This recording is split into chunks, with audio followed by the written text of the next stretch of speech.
What's up, everyone? I am Sean Moriarty. I'm Will ND. I'm Austin Williams. And this is the Notre Dame post-game show. And anybody who is an ND fan right now is probably sick to their stomach like I am. But yeah, I don't know what the hell I just saw out there tonight, but it was freaking ugly. Yeah, nothing went right for the offense. The defense wore down, and we lost. The only thing I can say is, and I'm telling you something right now, people, even if you're a Notre Dame hater, if you're here to troll, I don't give a damn. But I'm going to tell it like it is. So let's recap. We lose a heartbreaker to Ohio State, right? We come in the next week. You think there'd be a chip on our shoulder against Duke, but there isn't. We still win the game, but it took basically everything that we freaking had to get it done. Sam Hartman making a 4th and 16, keeping the drive alive, and we end up scoring the game-winning touchdown. And you would think that after that week, after last week against Duke, in that one, that our coaching staff would learn. Nope. And of course, what happens? Everybody gets their wish. Another little feel-good story for someone else at our expense. I'm sorry, Austin. I'm not trying to badmouth your team here, which really I'm not badmouthing them. I have no bad things to say about the Louisville Cardinals.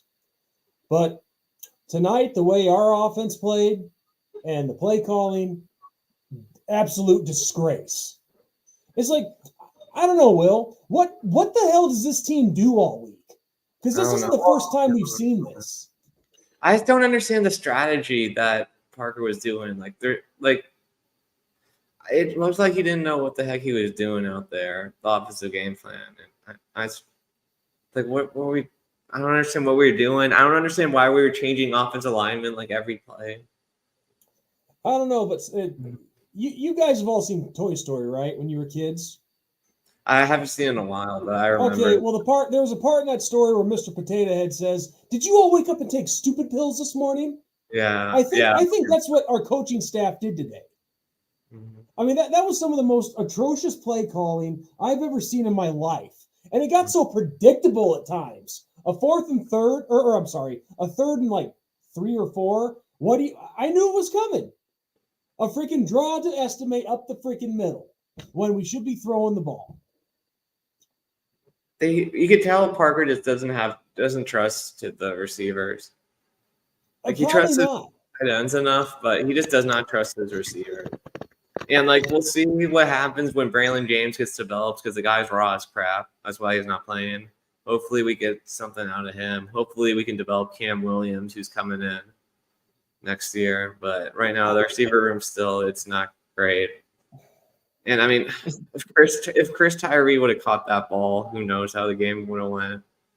But he can't catch, Tobias can't catch. It's not a good time. Speaking of bad play calls, that 3rd and 1 jet sweep that led to the fumble that we picked up and then got in field goal range at the end of the half.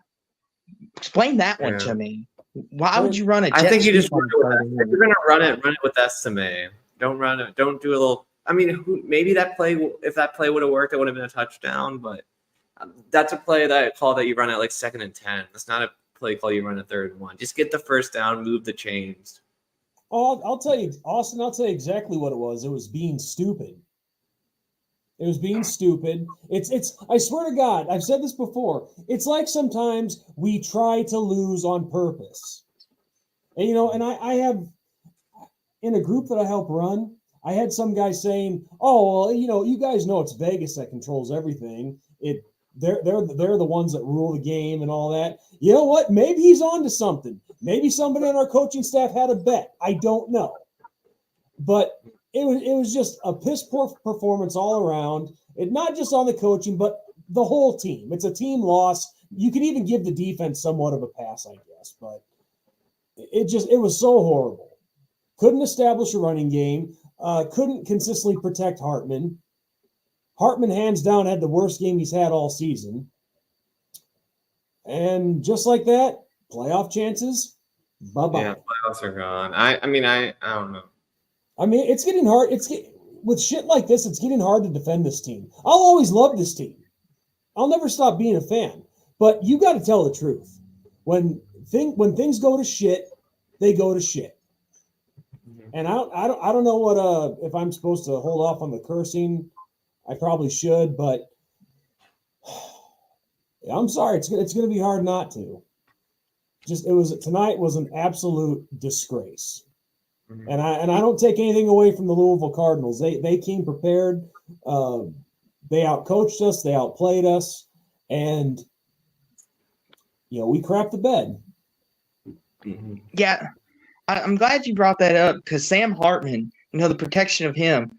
This is the same thing that happened last year at Wake, if we remember. We got to him at least 6 or 7 times. Tonight, everyone was saying, "Oh, Notre Dame's offensive line is going to win the trenches, going to bully Louisville." And then we were able to push them back, and Hartman got sacked. He was throwing picks like he did at Wake, and it was just almost like a rerun, except in different colors this time. Yeah. And for me, it was like I told everybody, I was like, Sam Hartman did the same thing last year, and now he's doing it this time in Notre Dame colors. It's just something about playing us I don't think he likes. I don't know if you got that feeling, but that was just my feeling from this perspective. He just I does don't not think like I don't think he likes Cardinal defenders running at him unblocked. I don't think he likes that. Hey guys, we got someone else who joined us, wants to join in. Let's welcome to the show, Jackson Johnson. Jackson, what's up?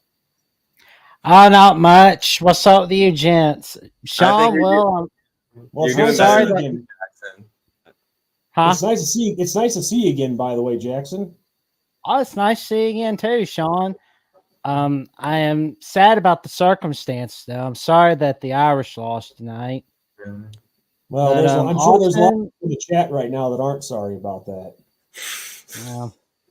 Well, it's like I said, when Notre Dame doesn't play Bama, I pull for them. But when it comes to Alabama, I'll pull for Bama, of course. But Austin, what did I tell you all off season, man? I told you Braun was going to get it done for Louisville. Yeah, I had my doubts, but tonight he showed, just like he's done in Purdue, spoils seasons, and he did it with Notre Dame tonight. No offense to you guys up top there, but he did it again. Yeah. I'm so happy for you, Austin. I just can't help but get excited for you. But I am sad for Notre Dame Nation tonight. For Notre Dame, we did it to ourselves. Well, I do have some questions though. What's going to happen with the offensive staff at Notre Dame? I don't know. I mean, listen, everybody was so glad when Tommy Rees moved on to Alabama, and we bring in Jared Parker and myself. I'm always one who is willing to give everybody a chance. Right. I'm not gonna just write somebody off just because they don't have any previous experience or anything like that. But Jared Parker, this is his chance to show that he can be a good offensive coordinator. And for the past couple weeks, he's been screwing up big time. Even though he won last week, he crapped the bed against Duke. He crapped the bed tonight, obviously. Now, could you say that he crapped the bed against Ohio State? I guess that could go either way. Yeah. But you got to remember, Ohio State's a top 10 team. They're a real good team. And you knew it wasn't going to be easy going into that one. But it's like, what makes you think that this same crap is going to keep working? It's not. I'm not saying that I could be a coach. I'm not. And when I make these comparisons, and I've said this many times before, but just to hammer it into everyone's heads here, everybody who's watching, to you guys as well, I'm making the comparison to him amongst his peers. So the thing is, if you want to last as an offensive coordinator and maybe even progress your way up to, I don't know, a head coach maybe or something bigger, whatever the case may be, this is not going to get it done. Play calling like this is not going to get it done. you crap the bed. We looked like Iowa, man. We looked like Iowa on offense. Yeah. Ooh. It was that bad. That's perfect. I mean, I live near Iowa. I've seen enough Hawkeye games. That you nailed it right on the head, Will. And it's funny. The funny thing is too, if Iowa, not trying to get off track here, but if Iowa had, a mediocre quarterback at best, they could do a lot of damage. But that's not the case with us. We have a quarterback who is proven, who I'd like to think is possibly elite, or at the very least, the best quarterback we've had since Brady Quinn. But after tonight, I don't know how to describe him. I mean, I don't want to call Hartman just straight up shit, but that's how he played tonight. Granted, he had a lot of supporting cast issues too, but I don't know. I don't know. It just, with us, history is repeating itself too much. We have a golden opportunity to really make some big steps forward, but we take like 50 steps back. And this is what happens. We embarrass ourselves on national TV, and obviously everybody was for Louisville. You could tell that on the game coverage.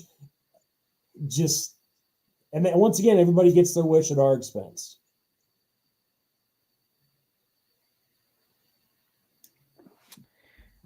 I just don't understand, I just don't understand why, the offense, I just don't understand why the offense just never got in sync. I mean, I understand why, because, they weren't prepared, but, we've seen this offense play much better against NC State, and I mean, I can say that, NC State has a defense is comparable to Louisville's, and, I don't understand why the game plan was so much better for NC State than it was for Louisville. I mean, Ron English and Tony Gibson, they're both good, but I guess Ron English is better. I don't understand why you're so unprepared. So if Notre Dame wins out the rest of the regular season, which of course that would mean they make it to New Year's Six Bowl, so to speak, would that mean that Gerald Parker gets a quote unquote vote of confidence for next season? I don't know. Yeah, I mean, myself personally, I'm concerned about USC next week, and I know which one of you was saying the offensive line is looking really bad. Oh my god. Well, that may be the case. I mean, they're probably looking ahead, but gee, that was bad. How am I supposed to believe that?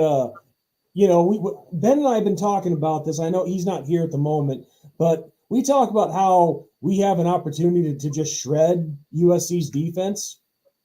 How am I supposed to believe that after what I saw tonight? Yeah. I mean, honestly, so to answer your question, Jackson, I really don't know. I don't know how things are going to go for the rest of the season. I'm just worried about getting through next week. Yeah. I mean, if you're thinking about I have a suggestion for OC if you want to get rid of your current OC. Well, let's hear it. Ben Arbuckle from Washington State. That would be good. Well, the thing is, this offseason, we tried to go after, what's his name? Andy Ludwig, the offensive coordinator from Utah. And people say that we have idiot fans in our fan base that say that Notre Dame wasn't willing to pay him and all this. Well, we were willing to pay him what he wanted, but he got cold feet. But even still, in his last game prior, I don't know how was Utah on a bye this week? Yeah, they're on a bye this week. I believe that what I believe about that is I feel like that Swarbrick and Paulus didn't give him a good enough pitch. That's what I heard from Mark. Well, all I know is regardless of what they offered him, he got they weren't all in on to stay in Utah. He wanted to stay in Utah, and also last week in the game last week, I forget who they played. He only put up 7 points. Oh yeah, that was against Oregon, but still. Oh yeah, that was Utah played Oregon State last week on Fox Sports 1. Yeah. So I don't know. I try to just take it one game at a time, but now this game's officially over. Of course, we can start looking forward next week to USC. And, I've heard plenty of times that, they have a crappy defense. We can tear them apart. We got the stoppable force versus the movable object. Notre Dame versus USC. I mean, if we can't do anything, if we can't get our offense going against Louisville, then how am I supposed to expect that we can get something going against SC? I mean, they'll definitely have more missed tackles, but I don't know. The interesting thing is, I'm hope, but the Austin talk. Yeah, go ahead, Austin. The interesting thing is about the offensive play calling is we were loading the box. We were daring you. Say, Sam Hartman, you got your healthy receivers, you got your tight end. Throw it deep on us. Show us that you can beat us deep. But y'all insisted on running the ball, and we were like, okay, if that's how you want to do it, we'll keep stopping estimate. We'll keep stopping whoever you throw in front of us. What is it about Notre Dame just wanting to run the ball when it doesn't work? I get it. It's your bread and butter. But when someone's loading the box. I mean, Austin, you're right. It doesn't make sense. But when your offensive coordinator doesn't trust your receivers, it's kind of like. It's lack of adjustment. That's what it is. It's lack of adjustment. And also, I'll tell you this. If we insist on running the ball, what I can never understand is why do we always run to the short side of the damn field? This is before Freeman and his staff got here. That's been going on for a long ass time. We always want to run to the short side of the field. I don't get it. I really don't get it. I am just. I don't know either. And I'm not taking anything away from the Cardinals. I'm not. They came ready to play. They were hungry, and we weren't. So really, the better team won tonight. It's like and the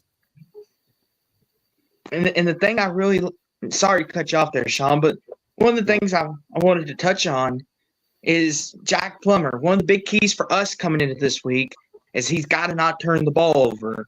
And that was one of the big keys. If we wanted any success against your defense, just don't turn the ball over. Let's play safe football. And then everyone was like, Sam Hartman should sling it.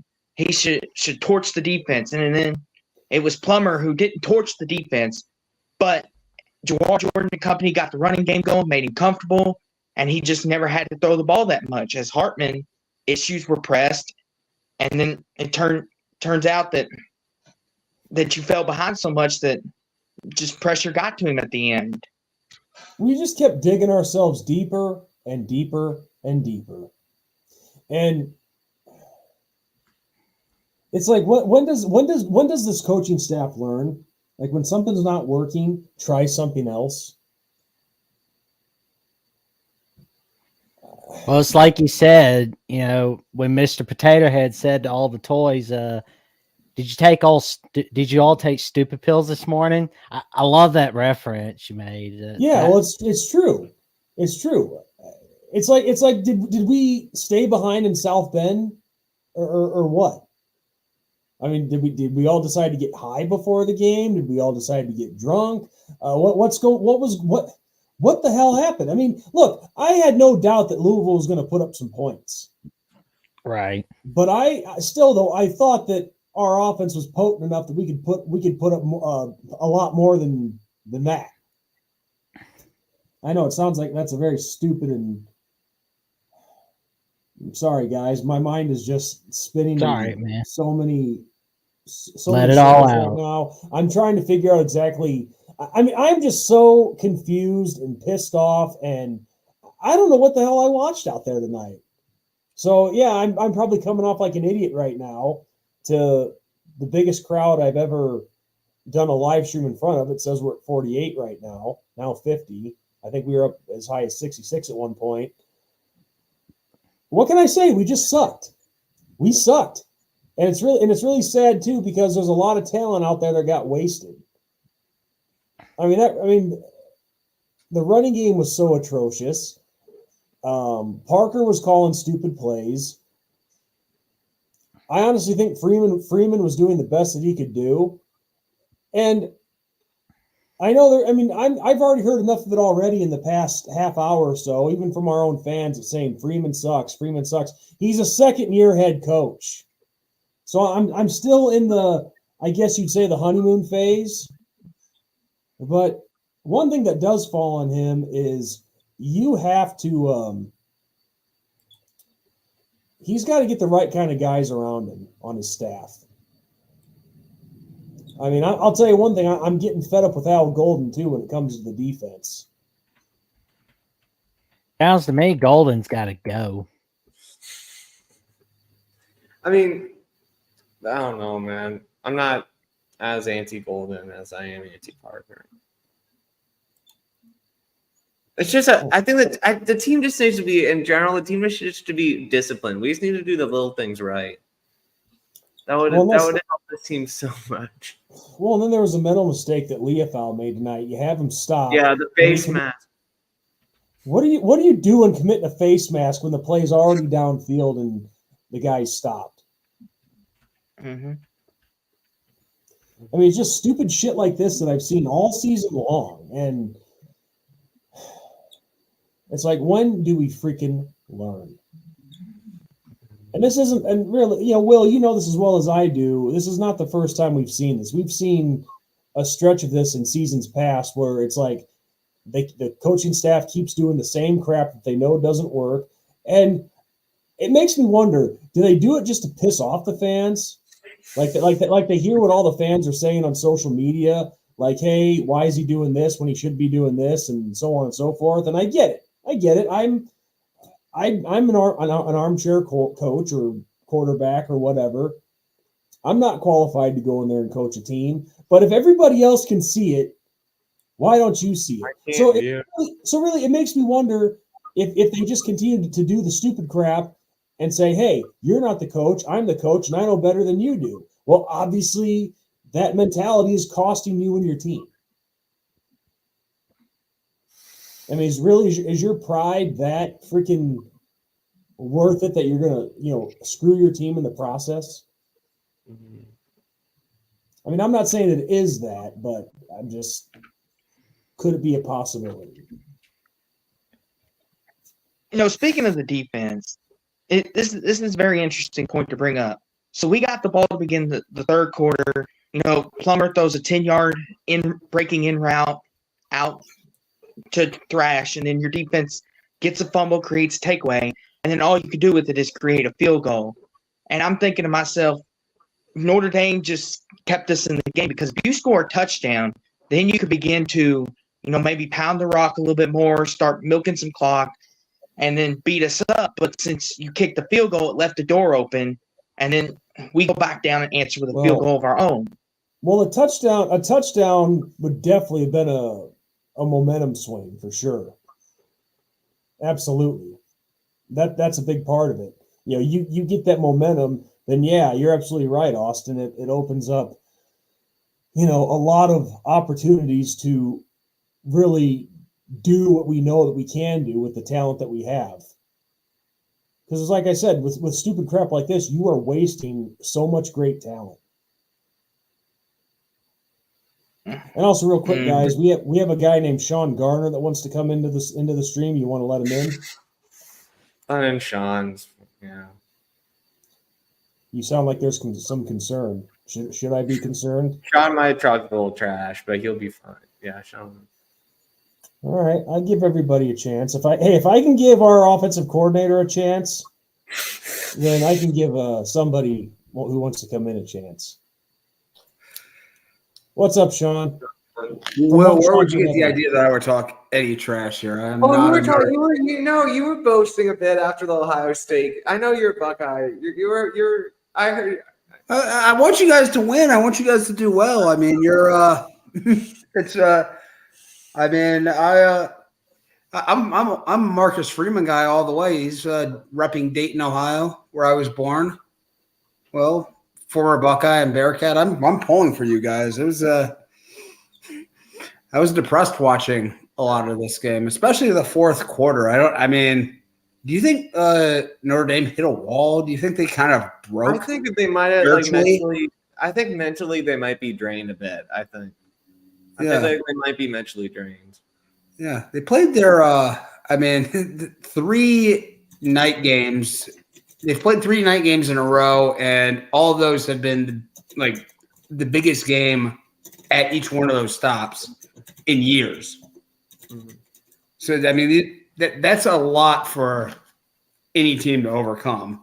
Mm-hmm. And they, even when they were competitive and in the game tonight, I didn't see that they necessarily had that fire at any point tonight. A lot of going through the motions, and I don't know. Am I off on that at all, or am I making excuses? I think it's a good point. Yeah. And the most concerning thing tonight, I guess, would just to be the O-line play, because that's what you guys are. I mean, that is what. I mean, you can shit on the offensive coordinator all you want. If you can't block the guys up front, you can have Bill Walsh. Whenever Notre Dame loses, the offensive line falls apart. Like in the playoffs for sure. Like in any game, Notre Dame, any sort of big game, Notre Dame has lost. Like offensive line just falls apart. It's usually is. Well, and that is true. I mean, you can't blame the offensive coordinator for that. I mean, if the line's falling apart and not giving your quarterback protection to make the plays happen, then that is not on you. I just don't understand why they moved Billy Shrout in today instead of Pat Coogan. Like Pat was playing well enough, and Billy just was getting torched out there by the Louisville D line. Yeah. So maybe some personnel. It definitely is a bit of a personnel problem. But also, like Joe and Blake Fisher, the 2 best O-line guys, they were getting beat too. So yeah, absolutely. Joe Alt didn't help his stock tonight at all. No, for sure. I agree. Yeah. I know. And man, you guys have USC coming up next week again. I mean, yeah, SC will be back. If there's any good pill for a struggling offense, it's that USC defense. So. Well, I don't know. I mean, if we can't get anything going on offense against Louisville, no offense, Austin, then like I said, how am I supposed to believe that we can rip apart this USC defense? Because everyone does. I mean, I think we will get some separation on the USC defense. We just got to catch the freaking balls, man. Like the drops can't happen. No. And the line has to play better because USC does have some talent. They have talent on that line, even though they haven't been playing that well. They do have talent on their D line. So the O-line just needs to put in a much better shift. And it's. I'm saying there is a path to winning the game. But there is, but when you see a shit performance like tonight, it's hard to be optimistic. I'm not going to lie to you. Yeah. I mean, and speaking of which, I'll tell you one thing. As pissed off as I am right now and as defeated as I feel right now, this is always going to be my team. Notre Dame, they'll always be my guys, and I'm always going to pull for them. I'm just telling the truth because, we all. We're mad because we care, Sean. Yeah, exactly. No, I'm not here to pile on. I'm here to join in the sympathy here. Right? That's not towards you, Sean. No. Not at all. Absolutely not. I'm just saying I bring that up, and not to get sidetracked here, but the reason I bring that up is so many people on this group that I help manage on Facebook, nothing but little bitches. Oh, I'm not going to cheer for this team anymore. Season's over. Goodbye. I'm going to stop watching. Well, to all those fans, I say get the F out then. I'm pissed off too, but I'm not going to stop cheering for this team. I mean, I say this as a team who is a fan of probably the one team that hasn't had a real down period in the past 30 years. So it's easy for me to say this. If you can't support your team when things aren't ideal, then you have no right sharing in the graces when things go well for you, when you go undefeated and make national championship games. Well, what I'd like to know, and we've actually brought this up in the past, but all the people that are bitching about how things went tonight, that are the ones that are crying, saying I'm never going to watch a team anymore, I'm done. How many of them sold their tickets? I wonder, to the big games that came to South Bend. Let the stadium get taken over. That's wrong. Leaving your team when they're down. That's not good. Well, that's just that contributes to the laughing stock. I mean, if it's us, crapping the bed like we did tonight, it's how our fans act. Yeah. Doing every fan base has that problem. Everybody has their fair weathers. It's not. I mean, all the diehards,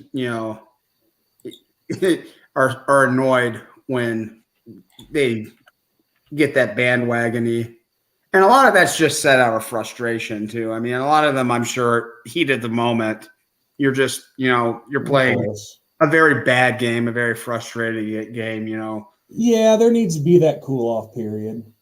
Mm-hmm. All right, I'll check out from here, guys. Just tough game for you guys tonight. Congratulations, Austin, huge win, and congratulations, Jackson. Terrific outing by the Tide today. It's an underrated quality victory for them. Well, thank you, but we need to cut down on those penalties. We looked sloppy today. Yeah. Well, Ohio State fan, we had a lot of warts today too, but yeah, you get the job done on the road against a very talented team. You should be happy about it. Congrats on the victory over Maryland. That was a fantastic victory. Thanks. Have a great night, guys. See you Monday, Sean. Right. Yep. See you, Sean. Now, I got an interesting topic to bring up to you. Not to pile on Notre Dame fans, but Bar Jordan, those two big runs he broke off late. Normally, Notre Dame does not allow that to happen. What was going through y'all's head? Like, for me personally, I was like freaking out, like, we're going to do it. Yes. But as far as you all, were you like, are you kidding me? We gave up two big runs. Yeah, we got to wrap them up. Like, we can't let missed tackles happen to speedy backs. The one thing going through my mind was, what a shocker. Yeah. I mean, our defense is getting tired at this point, so why should I be surprised? Because I've seen this pattern of crap too many times over the years. So I mean, when your offense isn't helping you and your defense is constantly out on the field, why should I be surprised that happens? We're getting tired. It's just not normal looking at it from the perspective of Notre Dame getting pushed on the defensive line. Like, our O-line is pushing you. That doesn't sound normal or look anything like Notre Dame football. Yeah, I'm used to y'all running the ball and be physical, and your defense getting stopped. Sorry to cut you off, Will. Go ahead. I mean, yeah, it just happens. Like, when your offense isn't playing well, your defense does wear down. It's just I'm like, oh boy, here we go again. Yeah, it's an unfortunate pattern we've seen too many times, and I don't know. It's like, my only thing is, when do we learn? I know I've said that a million times during the show already, but we never seem to learn or adjust.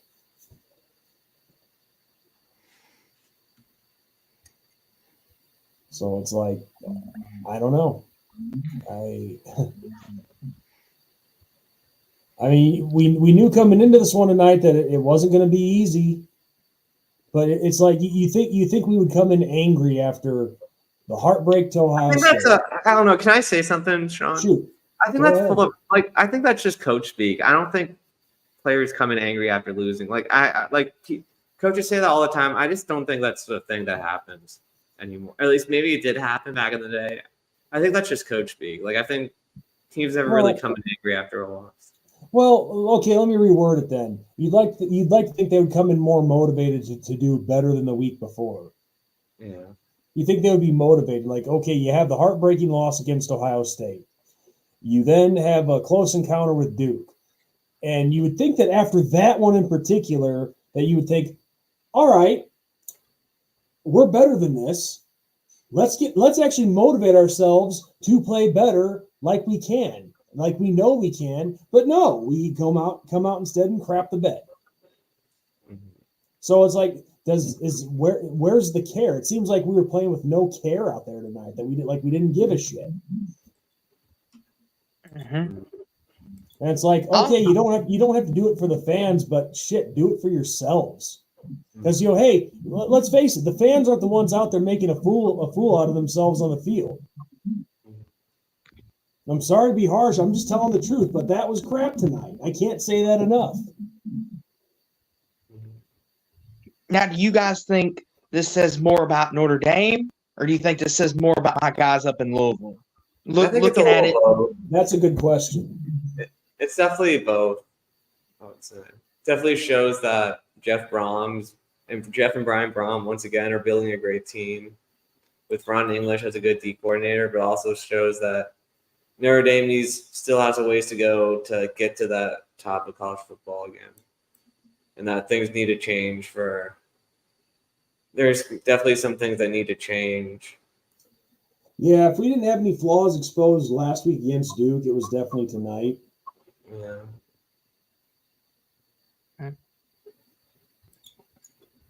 Yeah, So, this is our best win today, no question about it. Up to this point, everyone was questioning, oh, how good is Louisville? How good are we? You beat NC State, but you didn't look very good doing it. Notre Dame, they played NC State too. They looked way different. And then this was going to be our prove it. Whether we won or lost, if we lost and it was a field goal win for Notre Dame, it'd be like, okay, Louisville's almost there. Brom's got him going in the right direction. Or if we got trounced, it would be, oh, Brom has got a lot of work to do.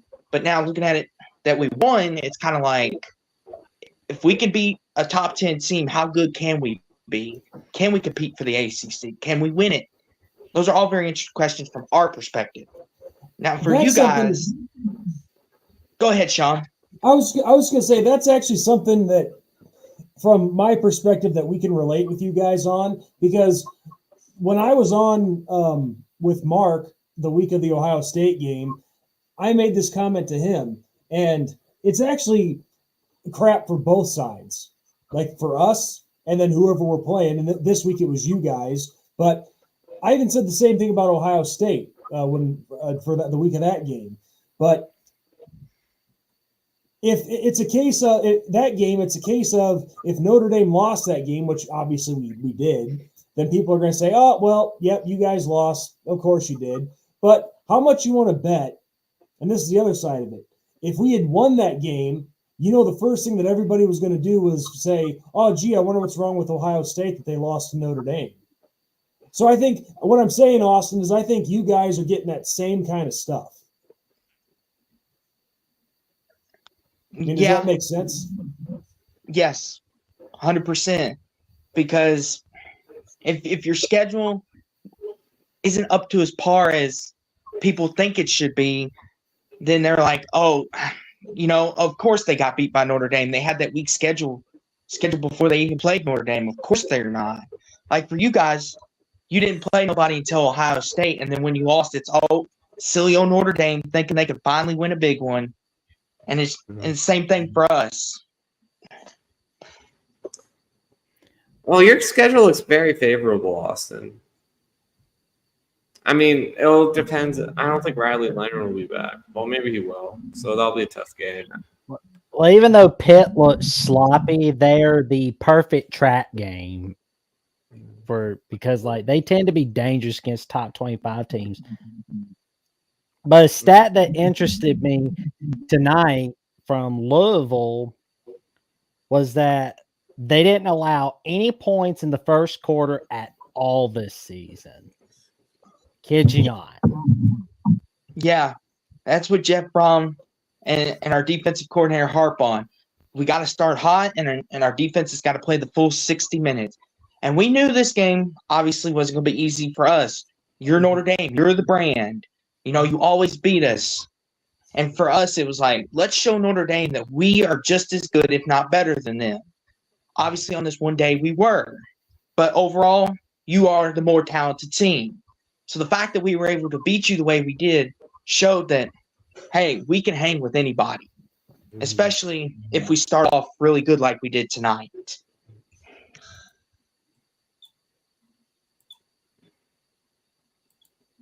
Well, I mean, it's safe to say Louisville proved that they're the real deal. They're a good team.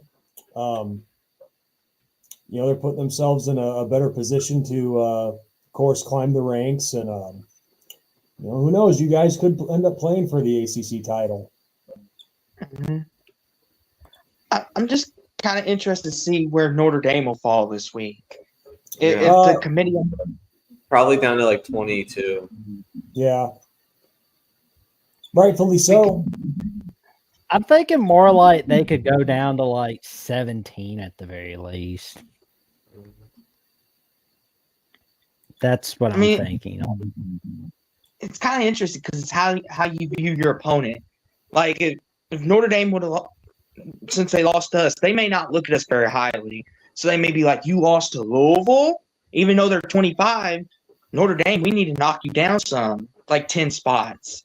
Now, if they had lost to USC next week, it may knock them out completely. Or if they would have beaten us tonight, just depending on that. Now, it's kind of one of those things. Notre Dame's the brand. They get more criticized than say we would. Does that make sense? Yeah. But this, but feeling defeated right now, it's like, what brand? I mean, of course, it's always going to be a big brand, of course, but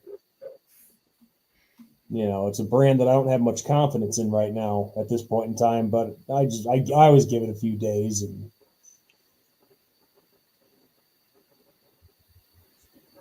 I don't know. Do you think Sam Hartman will have a good bounce back game against USC? It's hard to tell. I mean, if the line helps him, I think he will. But if the line plays like they did tonight, I'm not so sure. Yeah, a quarterback is only as good as his supporting cast, and that includes his offensive coordinator. Because there's blame to go around. It's not just on one single coach or one group on the field. It's everybody has their fair share of blame.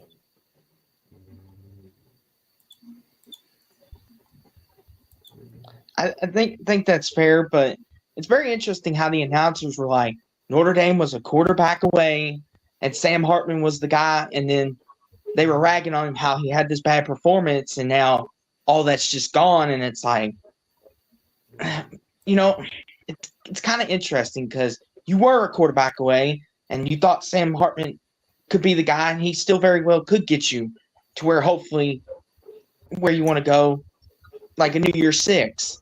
Well, but it's just very. Go ahead, Sean. You just beat me to the punch on that, Austin.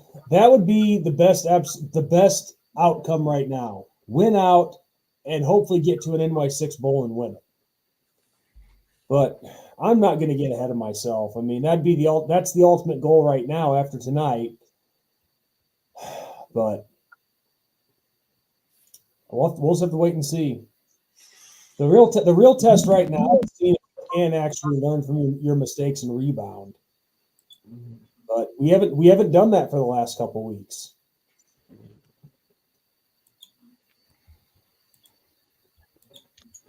Yeah, and I think that's going to be the ultimate test for you guys to look ahead to next week a little bit. Are you going to come out slumped like, oh, we got beat down, we barely beat Duke, and USC's defense is going to look like the 85 Bears, and then everyone's like going to rip on your offense some more? Or are you going to come out like, hey, we're mad, and we're still Notre Dame, dang it. USC, you don't have a defense. Let's run this ball straight down your throat, and you try to stop us. Or let's get the passing game going again. Passing game's got to get going, man. Well, all I know is I'll tell you this much. I hope that's the case. I hope we turn this around and run the table and win an NY6 bowl and I'm not reading the comments right now because I know I'm not going to like what I see. But as a fan, being the one who supports this team, of course, you get tired of the abuse from opposing fans, and the big mouths out there. Obviously, you can't do anything about it, but the abuse from the haters sucks, and even the ones from within our own fan base that are really no different. Right now it's Magnum and Felipe Garcia fighting about whether Georgia makes the playoff or not. It's funny. We could bring the both of them in, but that's kind of irrelevant to a Notre Dame post game. Yeah. No disrespect to the Bulldogs or Magnum. But hey, Magnum, you want to come in and talk?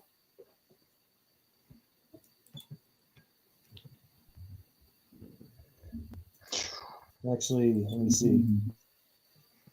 Yeah, Magnum, if you want to come in and talk, here is the link below. The voice of college football one.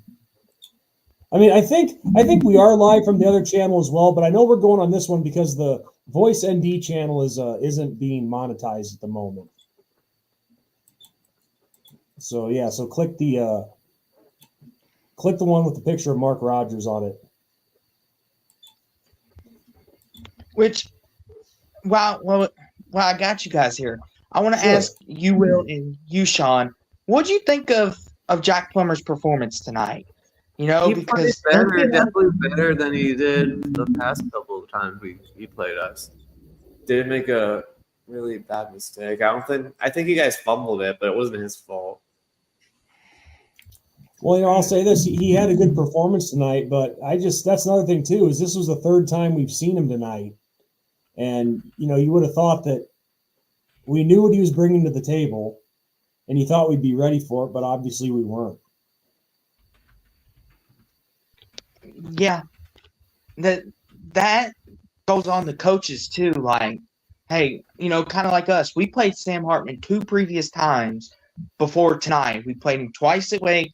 We split the meetings, both home and away, and then we're like, okay, we got some film on Hartman. And for you guys, you all played him at Purdue and Cal, so you've seen him, and plus you've seen him in a Jeff Brom offense because at Purdue, Jeff Brom was the coach there. So it was like both sides, especially for you since you've seen him twice already and you know what he's capable of. There was multiple times tonight he could have thrown a pick because I don't know who he's throwing to, but he doesn't throw receivers open. He throws them in double coverage, and it's like, why are you making those same silly mistakes? I'd rather just have a quarterback throw it away than risk it like that. But anyway, let's bring on the man of the hour. He's a good friend of mine. He's a big time Georgia Bulldog fan, and yeah, and also and Jackson, if you have to go, I understand. You can take off, and it's always great having you on. I just want to make sure that I didn't want to hold up any other callers that might be calling on here tonight. No, you're good. But if you have to go, that's understandable. We can fit like 9 people on here at a time. All right, man. Sean, Will, thank you guys for having me on, and Austin, you enjoyed being man of the hour. You've earned it, man. I'm so happy. Jackson. Yeah, you can't deny that. You can't argue that. Austin earned it. He got a big win, and yeah, he deserves it. I appreciate it. I told y'all off season, good buddy. And gents, I'll see y'all later. All right, see you, Jackson. All right, let's bring in Magnum. He's a good friend of mine. He's a Georgia Bulldog fan, and yeah, let's hear what he has to say. Welcome, Magnum. Yo, what's going on, Sean? How you doing, man? Well, that's a stupid question. I've been better, but a football game at the end of the day isn't going to change my life for the worst or the better. So that's the approach that I'm trying to take. But listen, before we hear your thoughts on tonight, if you want to rip into Felipe, go for it.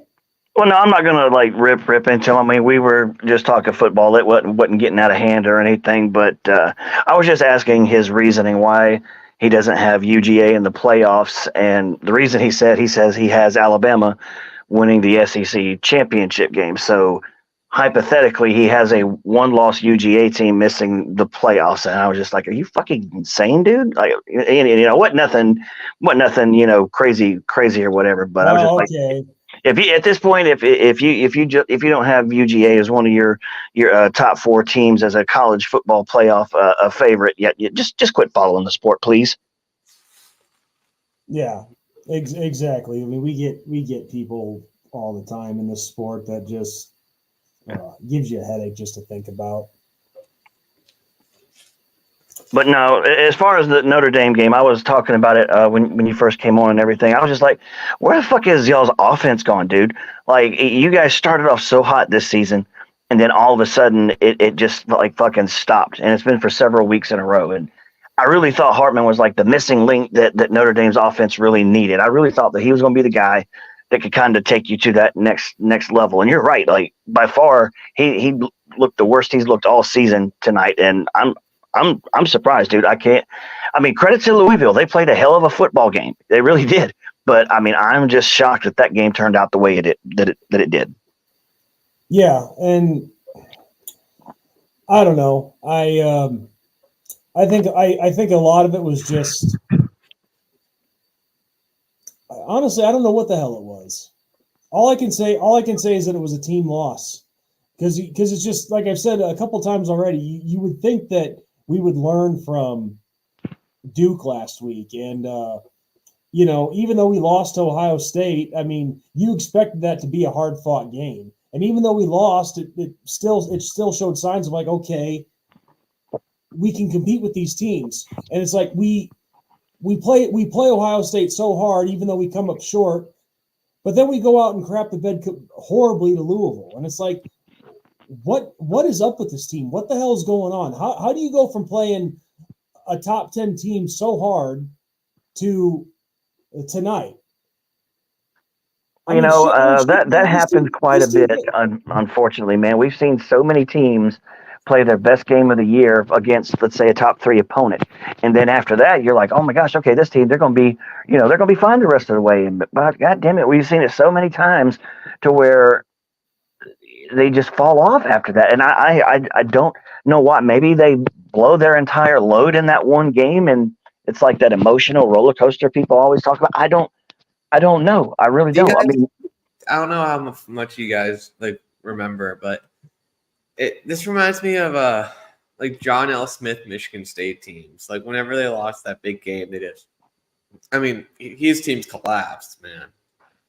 And it just, I don't know, it like kind of reminds me of that. Like they just play so much worse after losing the big game. Well, I gotta say, John L. Smith, that guy was just an absolute clown anyway, so yeah, it's not really shocking. Well, what gets me is like Notre Dame, they like I said it on your live stream that night, Sean. I really felt Notre Dame should have won that football game. So they go from that to just completely, basically not showing up in the second half tonight. I don't get it. I don't. Anybody's answers is just as good as mine at this point, dude. Well, and also Austin, I don't want you to think that I'm crapping on your team because I'm really not. But when it comes to Notre Dame and how I see them, I mean, we played better against Ohio State than we did against Louisville. And yeah, that's just it. It's like, how does that happen? I don't get this team. I really don't.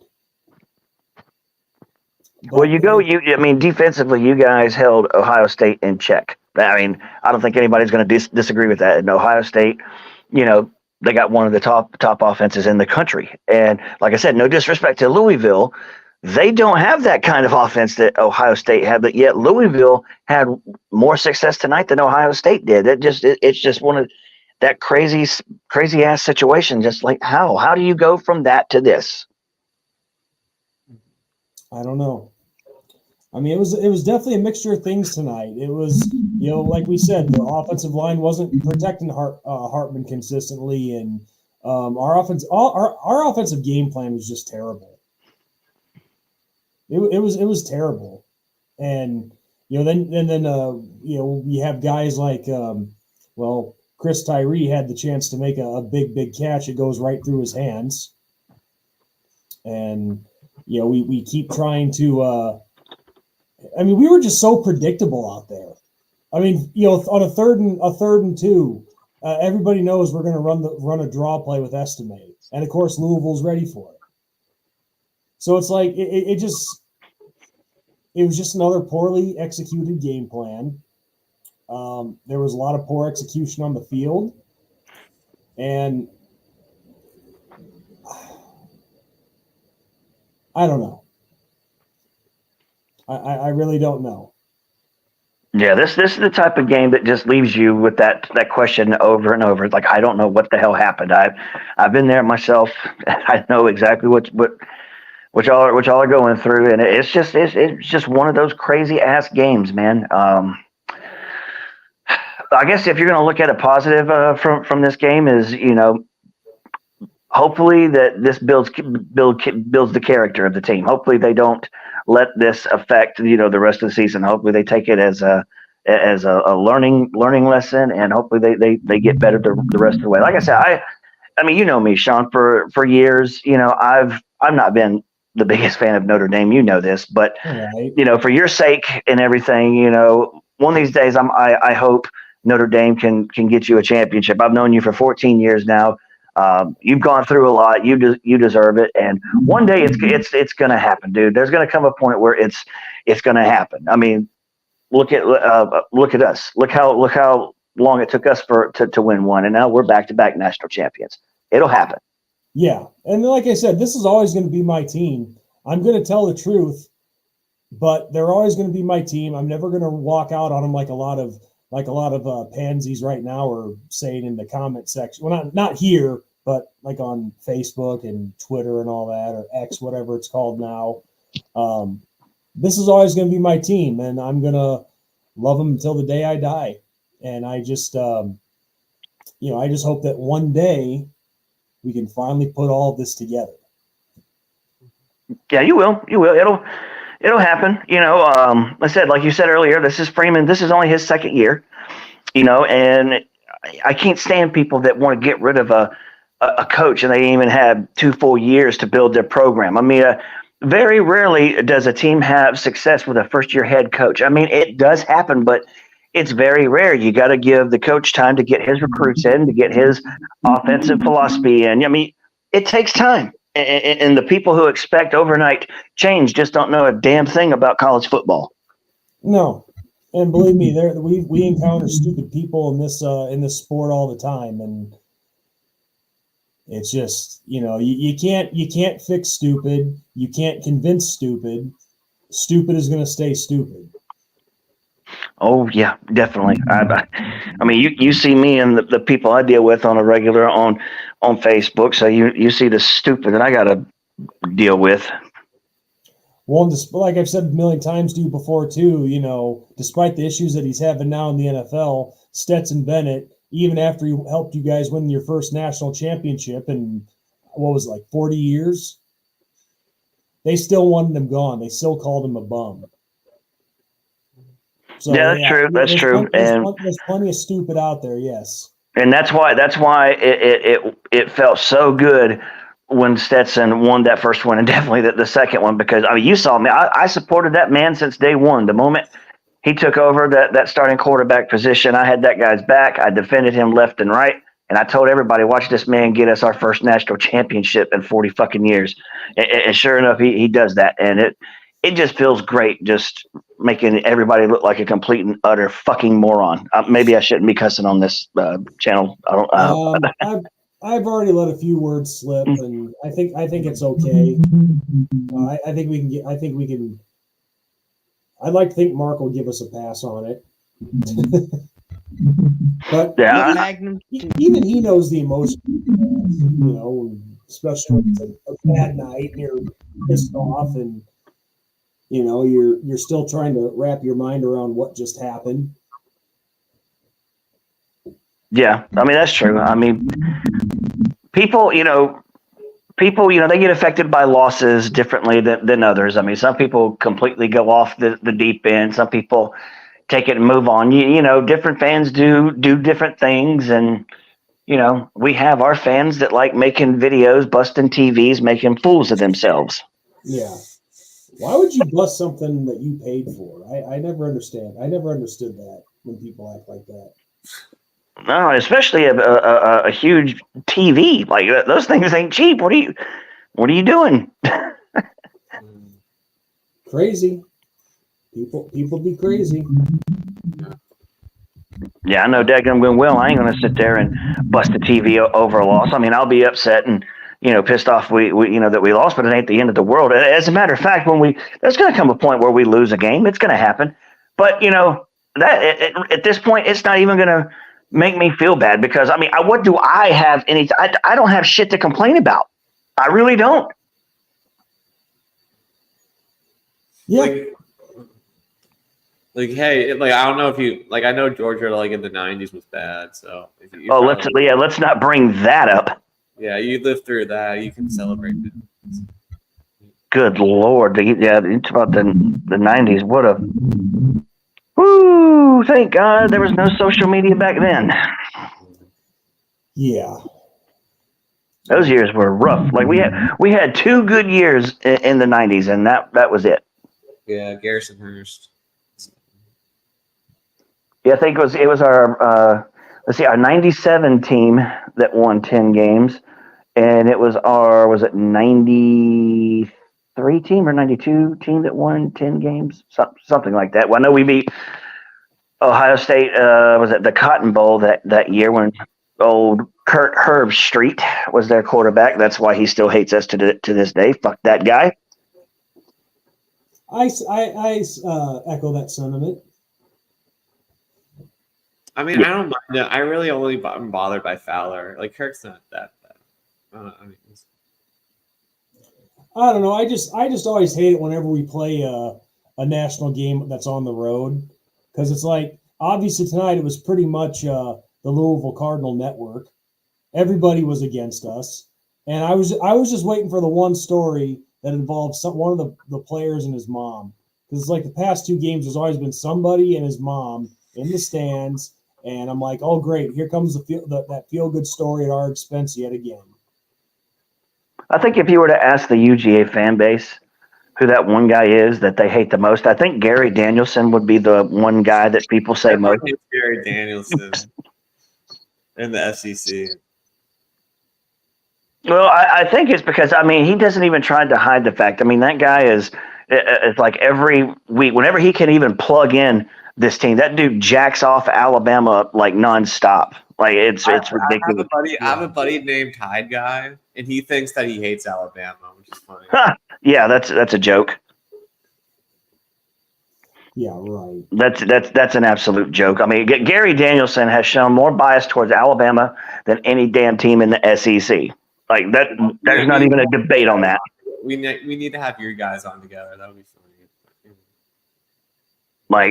Gary Danielson is just one of those guys that, good riddance. I could go the rest of my life without hearing him call a Georgia football game. There is one guy I miss though. I do miss listening to Vern Lundquist. Damn it, I do miss him. Yeah, Vern Lundquist was good. But who the hell is Happy Gilmore? All right, are we ready to close out? Wasn't that Vern Lundquist and Happy Gilmore? Wasn't that him? What a shot by Happy Gilmore! Who the hell is that? Yeah, I think you're right. Yeah. And it's Mike Goolsby with a touchdown.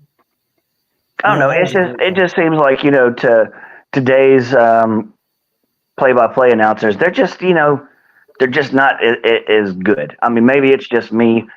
Growing up in that era that I did, but for example, Pat Summerall and John Madden, they made the NFL fun to watch on TV. And they had those distinct voices where it just oozed with I don't know the right word. I was going to say charisma, but I don't think charisma would be it. But they gave the game that classic feel. Brent Musburger was the best, man. Oh, someone who we're forgetting about is Keith Jackson.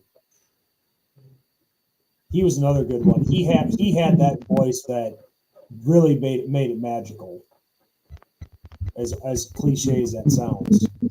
I tell you what's interesting, Reese Davis, it doesn't matter how big of a win we get, he does not like us. This morning on game day, they were talking about this game, and Reese Davis is like Louisville, they've been finding ways to win, and which we have, no argument there, but he's like, if you're not good enough, the loss is going to find you.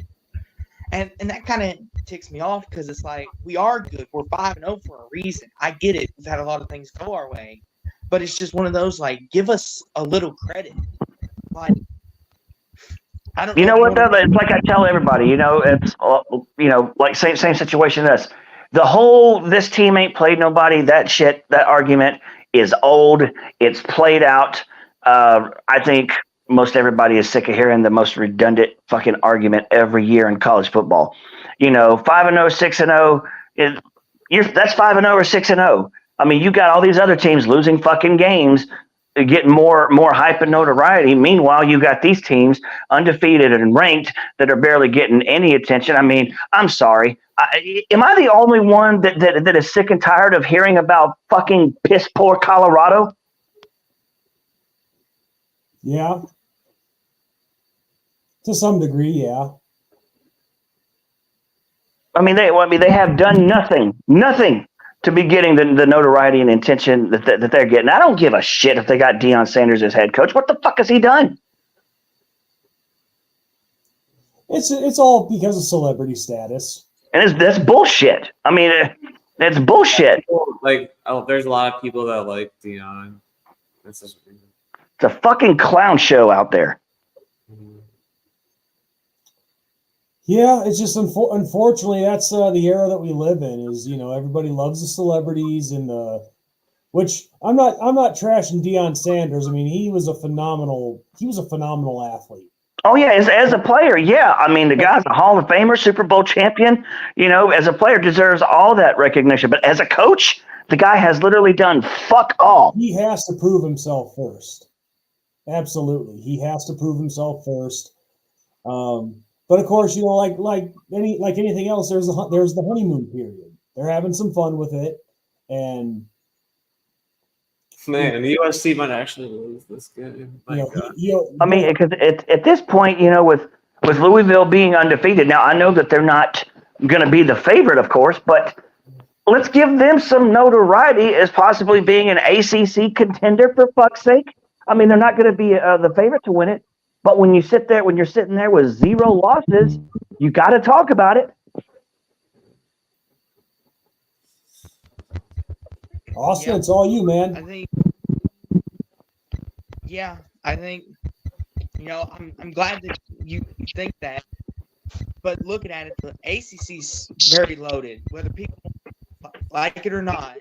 Florida State, even though they've had some scares, they look pretty good. North Carolina, the whole package, and it's like, for me, it's like the closest we ever got was Lamar Jackson in 2016. Now that Brown's gotten us back to this point, it's kind of like, okay, can he do what he did at Purdue and get us to the ACC title game? Because he got Purdue to the Big Ten championship game last year. A lot of people seem to forget that, but it's very interesting. I think, after this win tonight, I think solidifies our spot as, hey, we may not be the most talented team on the field, but we'll sure give you a game. Don't think for 1 second that North Carolina, Miami, all of them aren't looking at us now and saying, "Oh shoot, we got to worry about Louisville now." This team's way ahead of schedule. Yeah, Miami fell into the Georgia Tech trap. Yeah, see, that's what I was saying. It's like if you look at Florida State. I mean, they haven't exactly been, setting the world on fire. They've had some close contest. I mean, how good is that win against LSU now? I mean, LSU's defense, I mean, they can't stop a nosebleed. Clemson, they're already toting a couple L's. I think Louisville is in the ACC conversation just as much as anybody else. They got a top 10 win under their belt now. So how can people not look at them as a possible threat to win it. I mean, if you're just ignoring Louisville after tonight, you're insane. Yeah, I appreciate that. The thing is a lot of people predicted us to go 6-6, which I understand, new head coach, that kind of thing. But we're 6-0 right now, and unless we, fall into a Syracuse trap like they did last year, we're more than likely going to finish somewhere 8-4, possibly 9-3, maybe even 10-2. Not to get too ahead of myself, but this is a big marginal win to make people realize that, hey, we may not be the most talented, like I said, but we're here and we're coming for the ACC title, and hopefully we can get at least in second place, because Carolina, they've still got to play a couple. They still got to play Miami, Florida State. Their schedule is still somewhat, and somewhat of not attainable. It's just very interesting. And you look, we got Virginia Tech, Pitt, Miami. It's just Miami looks like the only roadblock right now, possibly. Things are looking really good. Exactly. I think you guys will beat Miami. Yeah, I mean, I think that's safe to say. I mean, the way Miami looked with Georgia Tech tonight, ugh. They had only 3. It was 3-0 going late into the third quarter. Yeah, that was just a bad football game, honestly. That really was. But as far as Louisville is concerned, I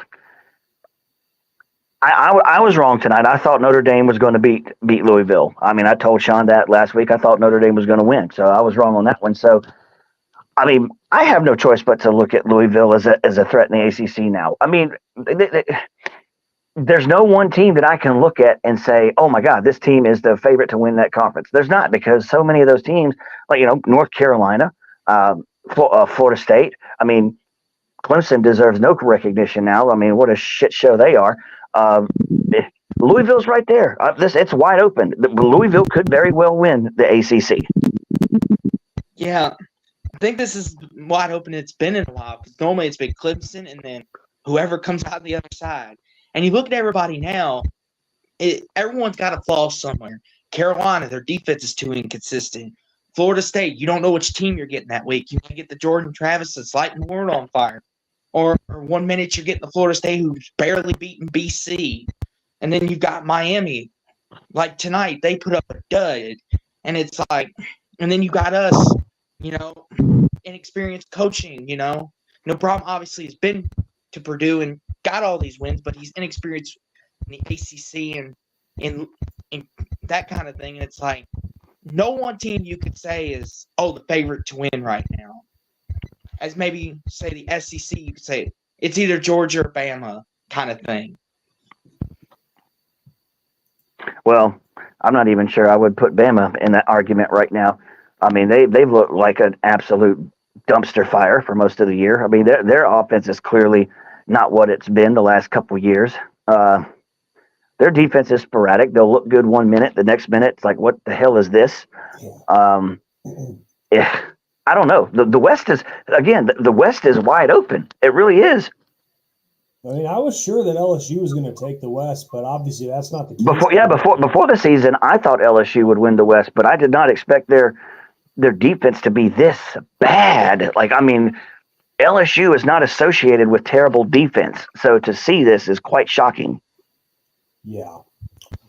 Well, that's just it. We're we're overall over the halfway hump for the college football season already, as crazy as that sounds, and well, we're going to see a lot these last few weeks that determine a lot. I think if Notre Dame can beat USC, then that'll silence a lot of the nonsense you guys are getting tonight.